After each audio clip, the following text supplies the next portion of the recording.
Welcome everybody to a very special Haven of Horror episode. With this being recorded on Christmas Eve, we're taking a look at a couple of Christmas horror movies, so to speak. Got my buddy Doolittle here as usual. Hello. Doolittle, we're talking about a very important film, a very influential film, um, Black Christmas. I don't know about you, but I kind of felt that I can see the influence this had, especially on like Halloween. But I think Well, this movie has been done better now. I think so too. And I think by Halloween is really when it's like perfected because Austin kind of brought it up in another episode, and I think a Halloween episode, that it's kind of like the Sam Raimi Spider-Man of like slasher movies where like, oh, that's just how you do it, and then let's try and kind of do that. This is still kind of in its infancy, but like you can still tell very much the what we're taking from, which is really interesting. Yeah. So just to give a brief plot synopsis, basically at a college campus, this what do they call the female version of a fraternity? Sorority. A sorority is getting strange calls, really creepy calls, and one by one they go missing. Um, Yes. that's pretty much the plot of the movie. Yeah, it's pretty cut and dry, given the genre it's in and all that jazz. But definitely very effective in the beginning and in the end. And there's also some stuff in the middle that I really like. But I think we talked about this a little bit before we went on air, but I think we this movie kind of drags a little bit in the middle, like to be kind of honest. Mhm. So let's start with pacing before we get into plot details, then, because I agree. Funnily enough, though, at first, because I was taking notes about this movie, I actually had noted, oh, the pacing is like really good. But then we got to what I guess you could say is the second act of the film, and that's when we started talking, and I was like, oh God, this has just come to a standstill. And I had a Yeah. theory about this, to compare this to Halloween, I guess, just because they are very close in release. Halloween has one main character and the killer, and then a couple of side characters, that are not too important. This has twice that, if not more.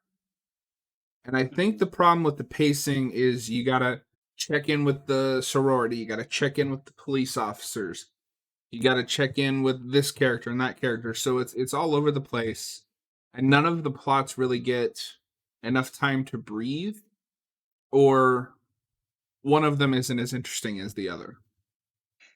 Yeah, I mean, I think there's a case to be made that kind of Jess is probably like the protagonist of the piece, and she's probably the one that has like the most kind of like stakes going on because of the whole thing with her her and her boyfriend arguing about whether or not she should get an abortion, which we should absolutely talk about because it's fascinating. Um, and so there's an argument to be made there that she's probably, and also probably the earliest final girl um kind of trope in a slasher movie, which is interesting. I didn't expect that to be pioneered this early, which is interesting. But you're right. I think that there's a lot of moving parts, and I mean, it's a pretty surprisingly well-rounded cast. I mean, you've got like Margot Kidder, you've got John Saxon, Lynn Griffin. Like it's pretty like well-rounded like cast. Well, what's interesting is you mentioned that, and I'm looking into the final girl thing because I'm interested now to see, like where that did start. But it is important to note that uh, this and Texas Chainsaw Massacre came out on the same day. Oh, that's interesting. Okay. Um, yeah, and I agree with you that I think she is the main character. But even with her, I think she gets a little bit lost because you got all those sorority sisters. Some of them get more screen time than others. You've got that completely other plot with the cops. It's almost like there's two movies in one here. Mm. And I think it would have been better if they cut a lot of the police stuff and just focused on the sorority as they go missing one by one. Yeah, I think that I can totally see where you're coming from. I like the idea that Jess is facing kind of like um kind of not scrutiny, but like kind of like disapproval over her choice to go through with an abortion. I think that you would probably need like authority figures for that. Cuz that is, something interesting um for sure. So just to follow up with that, from what I am reading on here, I looked up the final girl trope, and there is an argument to be made. It's either Jess or Sally from Texas Chainsaw, just because they did come out so like on the same day, at least here in the states. Yeah. The earliest example that we have, but it's not truly a final girl thing. 'Cause she's more of a victim. Is the main character from Last House on the Left, the '72 film? Right, right. Which that film is like definitely like a grindhouse, like Hmm. like it's this is of probably a little bit more higher standard than that movie. Not to say that it's bad, just that like it's just a different kind of like thing in general. Like this is slasher. That's like a very like dirty grindhouse movie. Hmm. So yeah, I mean, I think you're completely right here. The two first final girls would be have to be this one and Sally from Texas Chainsaw. Yeah, Um, probably. so I guess what we'll do is jump straight into the actual movie. Sure. We got some of the side stuff around the movie out. Um, I like that the movie starts, and this is where I was thinking Halloween. Because this movie starts just like Halloween does from the killer's perspective. Yes, that is a big thing with this movie. Is this is the first time we have like a well, actually, there's an argument to be made that Peeping Tom is probably the first to have like a point of view kind of perspective for the killer. But this is the first time where it's not just like a camera. Like this is a voyeuristic, like we are looking through the eyeballs of this disturbed figure kind of a thing. It's not just a camera like in Peeping Tom. Hmm. And the lack of music makes it even creepier because it's very obvious that this guy is like watching someone, but we just don't know who yet. Yeah, absolutely. And then we shift focus to our protagonist, Jess, and her friends, including a young Margot Kidder. Um, Yeah. Although I don't know if it was just me and I started to tune out towards the end. Did you see what happened to Margot Kidder's character? Margot Kidder's character. I do remember. No, she dies. She gets murdered. Oh, okay. Does she? It's like glass Interesting. figurine. Oh, I must have completely missed that. I don't remember that. Okay. Yeah. Hmm. Um, Interesting I as was well to kind of. note. Oh, sorry. Go ahead. Oh no, I was just gonna say I was kind of like tired as well. For sure. So I understand what you mean. So interesting to note. This movie was made for whopping $620,000. But it doesn't look cheap for a '70s movie. Um, Hmm. from what '70s films I have seen, which admittedly is not a lot, '70s is a big blind spot for me, other than the big ones. Right. I think it looks well enough. Did you have any issues with the director, the way it's directed, or anything? Because you notice that stuff more than I do. Nah, it's Bob Clark. He's a good director. He also did A Christmas Story. In 1983. So he's a pretty capable director. He did a pretty good job with the the cinematography and like the shot composition and stuff like that, and the lighting. The lighting is excellent in this movie with Billy the Killer, which we're probably going to talk about pretty soon. But Billy in this movie, like he has a definite presence with the lighting and the way that we're obstructing his like how he looks, Mhm. um, without because the slasher villains, like Jason or Michael Myers, we've have like the face, like the face mask. But with Billy, we don't really have that. But we're still trying to obstruct the face a little bit so that he has a little bit more anonymity. Yeah. Yeah, and we definitely I definitely have to talk about Billy. Yeah, And I do at least a little bit want to compare this to the remake. I know you haven't seen that, but sure. I'll just talk about that briefly at the end. Um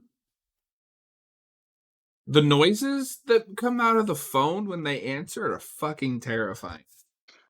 Uh They're like bone chilling. Yeah, they're like deeply disturbing. Like sometimes like you listen to some of those phone calls and you can't even believe that it's like a human being. It sounds like an animal. And there's like a very kind of uncomfortable implication about like his, well, not even implication. I mean, this is a very sexually charged killer, it seems like.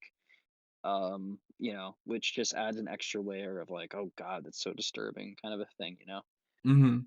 And I agree. I mean, the first time that we see him, interacting with the characters is just him yelling sexual obscenities. Yeah. Um and then threatening to kill Margot Kidder when she, insults him. Yep. This is just a fun little thing, but I love that the old woman, the one that's like in charge of the sorority, has alcohol everywhere. Yeah, she's a complete wreck. Like she has alcohol, like she hides it like in her book. Like I want one of it's those just books. I want that's fair. Yeah, um but she's just a complete wreck. And I think a lot of people are drinking in this movie and cursing. mhm. Between that and John Saxon being in this movie, I hereby dub this the prequel to Nightmare on Elm Street. I Uh, see. because she's just like Nancy's mom, always drinking. No, yeah, Nancy's mom is like a wine mom who's like constantly drinking like all the time. It's crazy.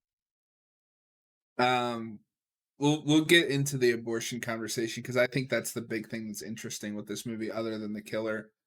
But what I found interesting is I looked up a little bit on the making of this movie, and Carl Zitterer, I probably mispronounced that, um, who composed the film for this, or composed for this film. Yeah. He created the music by tying forks, combs, and knives onto the strings of a piano to warp the sound. That's really cool. I didn't pick up on that, but that's really interesting. And yeah, because I plan on giving this another watch. Oh, So I'm absolutely. definitely interested. Like if I pick up on that, like that'll be really cool. Yeah, this is definitely one I want to give another watch. This was like the fourth movie I watched today. So at that by the point I was like, oh god. Hmm. um, well, let's go ahead and get into the abortion thing because that's I think a big conversation with this movie. Sure. Uh, for anyone who doesn't know, the main character, Jess, one of the big things with her is she discovers that she is pregnant but doesn't want the baby and wants to get an abortion, which angers her boyfriend. Um, and uh, because he wants the baby and he wants to marry her and all this. So, Doolittle, how did you feel about how this was handled? Well, I think just talking about the historical context of it, this came right after, not right after, but like it was pretty like soon after like the Roe v. Wade um Supreme Court case, which kind of struck down a lot of US federal and state abortion laws. So this is like one of the like initial movies that come out like a year after that Supreme Court case happened. So I think from a historical perspective, it's interesting to see it, and to also see it as done as well as it was, because this is a character who is both liberated, in sexually for sure, and we end up rooting for this character as well, which is very different from how we do slashers. Typically we do the like, if you're drinking or having sex, like you're gonna die kind of a thing. Um, Whereas here it's a little bit more nuanced, and we see that like she's overall just like a decent person, and struggling with like a very difficult thing. So it's not as like cut and dry. I think that they're doing stuff with that's a lot more sophisticated uh, than you'd initially think for a film like this, especially around this time. I agree. So let me ask you this, because we basically in that subplot with them arguing and him leaving angrily after she rejects his marriage proposal. Do you think we should have gotten some kind of a better conclusion than leaving it open ended like that? Or does leaving it open ended like that do a better job of discussing this kind of issue? Um, I'm not so sure because I never really thought about that because I think that maybe if I watch the movie again, I'll have a better kind of determination of that. But I think that the way it like leaves off, um, you know, she, I guess like the death of her boyfriend kind of um cements that she kind of is more than like his kind of coercion in a way. That's kind of a way to read it for sure. Um, and I think that ultimately, by the end of the movie, I think that we sympathize enough with Jess's situation, to the point where I'm not really sure if we needed like a conclusion to that with her boyfriend. I'm not sure. I'd have to watch it again to see, but I think overall that was handled pretty well. Yeah. Yeah, I think it is, because it's not like we're not drawing a big deal to it, and it's not what the movie is about. It's just something that is happening to this character while other things are happening. Yeah, absolutely, absolutely. Because the Billy, I mean, I think that that kind of like the main thing is it's like a murder mystery thing where they're trying to figure out stuff, but in the midst of that, there's this kind of like um, intimate and personal situation going on that's perhaps like kind of like sensitive, which is an interesting way to frame that kind of plot point. Absolutely. Well, and I guess I'm gonna take back what I said a little bit, because I guess it is resolved by Billy brutally murdering him. Yeah, Uh, and so I mean, people thinking Peter was the killer too, which mhm. is interesting. Do you think, with the because the way this movie goes is, they find Peter's body and believe he's the killer, and they put Jess in a bed Yeah, and leave her alone in the house with the cops standing outside, and then the killer's voice is heard from the attic, implying he's alive. Uh, and then it ends on a shot of Claire and Mrs.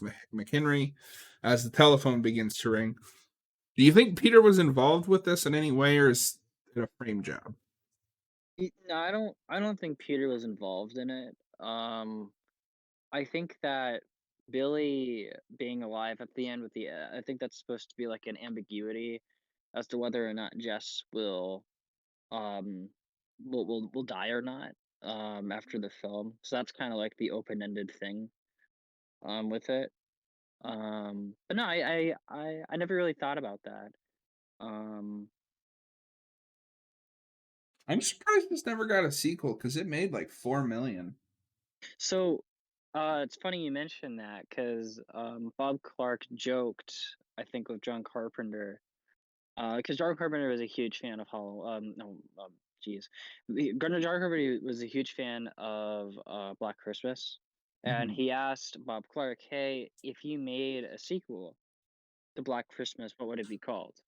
And he goes, "Oh, well, maybe it'd be like a year later." And he goes to, um, maybe he goes back to the sorority or something, and then I call it Halloween.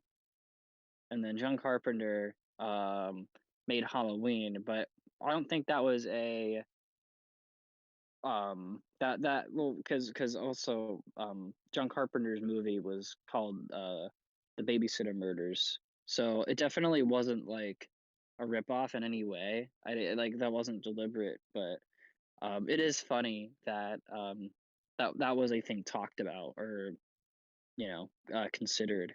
I'm not sure if it was a joking situation or not, but that was a conversation and exchange that happened. Bob Clark loves Halloween and is a fan of Carpenter. I think. That's fascinating. That is really Yeah. interesting. So the last thing I do want to really talk about with the plot of this movie, because this is a very, as we say often with some of the best, horror films, it's a very simple plot. Yeah. But there is a scene where the killer alludes to some sort of transgression between two children named Agnes and Billy. Obviously, we know that the killer is named Billy, although I don't think is that actually stated anywhere in the movie? I thought it was. I thought that he said something about Billy when he was right by the woman sleeping. Like right before like he like stabs her or something like that. I could be wrong though. I do know that in the I think in the novelization he's referred to as Billy and Bob Clark is referred to him as Billy. Okay. I could be S- misremembering stuff. That's possible because I was also wondering if it was like a Hellraiser thing where he's never called Pinhead, but everyone just knows him as Pinhead. Um, Right. so he mentions Agnes and Billy. Who do you think Agnes is? So one of the things I do know about the 2006 remake is Agnes is his sister, but I'm not sure if that is a thing in the movie. Okay. Like in this specific film. Okay. I'm not sure about that. Do you think that's the case? I'm not sure. I think it might be sibling, but part of the reason I asked about Agnes is because she is a bigger deal in the remake. And I'll go over that here in a minute because it's fucking insane. Oh, okay. John Saxon is great in this movie. He should have played a cop in any horror movie, and I'd watch it. Sure, yeah. He's pretty good here. It's just nice seeing him pop up and stuff. Let's see. Yeah, he's fun. So I did want to ask because we were chatting a little bit about this in our Discord, and you mentioned that there was a scene that you found particularly disturbing. What were you referencing? It's the scene where he's like screaming and yelling in the POV shot, and he's like throwing shit around. Like that for some reason made me like viscerally like ugh, like that is so nasty and so like it really that for some reason that really got under my skin because he's like wailing, you Hmm. know, like it's very effective, um, you know. So you think this movie really was effective, at least for you in certain parts? Oh, absolutely, yeah. Okay. I think that this movie does a really good job being legitimately scary even today. It just has some like pacing issues in the middle, I think. Hmm. Let's see. I guess the last thing we should talk about before we move on to the remake a little bit and the final score is I love the final twist that the calls are coming from the house. I always Yeah. forget what movie that's from, but it's great, great little twist. No, yeah, Um, that stuff is really good. I also you, like the way he kills people is like pretty eerie as well because of he wraps them in like plastic. You know what I mean? And like you're just like, oh my god, like it's so messed up. hmm. Yeah, Yeah, I agree. Definitely one of the more deranged killers from the what I call the proto slasher era. Um, yeah. do you have anything else you want to discuss with this movie before I talk a little bit about the remake? I guess I'll say I feel like Billy is as scary as Buffalo Bill from Silence of the Lambs. I think that they're not like they're very different characters, but they both kind of feel like real like serial killers, I think. Um like this guy has a very like you can tell that this guy has like a specific kind of like target with all that stuff, and um and has like some rationale, which is just very very scary. And Buffalo Bill kind of has that as well, so I put them kind of neck and neck in terms of like scariest serial killers in a movie. Yeah, I would agree with that. They're very disturbing for similar but different reasons. Yeah, for sure. Uh, so I'm going to talk a little bit about the remake because I found it interesting going back to this after having watched uh, the 2006 remake. Yep, with Ramona Flowers in the movie. Yes. So this the it that was the mid 2000s when we were remaking a lot of stuff. I like parts of what that movie do, especially after having watched this one, because that movie is very stripped down compared to this one. It's just a bunch of sorority sisters in a cabin the whole movie. They don't have any of like the police stuff or anything like that. They're in like this winter cabin or something and stuck there while they're getting these calls. Right. The mistake the movie makes, and I think this is what's going to make or break you for this movie, is it Okay. gives a full backstory for Billy. Okay, that's kind of unfortunate just hearing you say that at all, but what is his Oh, backstory? so not only do they go give him a backstory, it is one of the most disgusting, fucked up backstories I've seen in a while. Oh boy, So, okay. in the remake, his name is William Billy Edward Lenz, and his backstory is that he was born with severe jaundice due to a liver disease, and was physically and emotionally abused as a child by his mother, and his mother ends up murdering the father, along with her boyfriend. The mother later ends up raping Billy after she is unable to conceive a child with her boyfriend, and gives birth to Billy's sister slash daughter Agnes. Okay, that's the Agnes connection. Billy later goes insane and murders his mother and her lover. It disfigures Agnes before being sent to an insane asylum. Years later, he escaped and goes on a rampage with Agnes. So it's the two of them at their old family home, which has been converted into a sorority house. Wow. That's pretty out there. Um Jeez. I haven't seen the movie, so I'm not sure if I'm qualified to give like an opinion, but that sounds not really like the movie I saw, which had a really cool, um, albeit very disturbing, villain. Mhm. That part of the reason why he's so scary is you can kind of project um, your kind of like you know fears onto this guy. So that's rough to hear that that's how the remake handled that. I agree. Overall, I like Billy better in this one, but I Okay. like how stripped down the remake is, where they get rid of a lot of the stuff. Anything that doesn't have to do with like the sorority sisters is kind of cut. And of course, because it was 2006, we had better kills. He didn't have to cut away. Um, but Yeah. I think I like both of them. But obviously, the original is definitely better. I've Uh, heard that the remake was kind of reappraised a little bit by like Fangoria, which is interesting.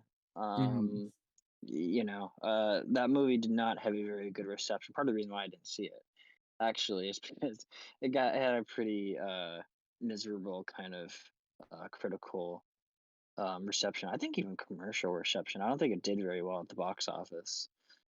It made 21 million on a $9 million budget. So yeah, I mean Oh, it was probably made money, but not much.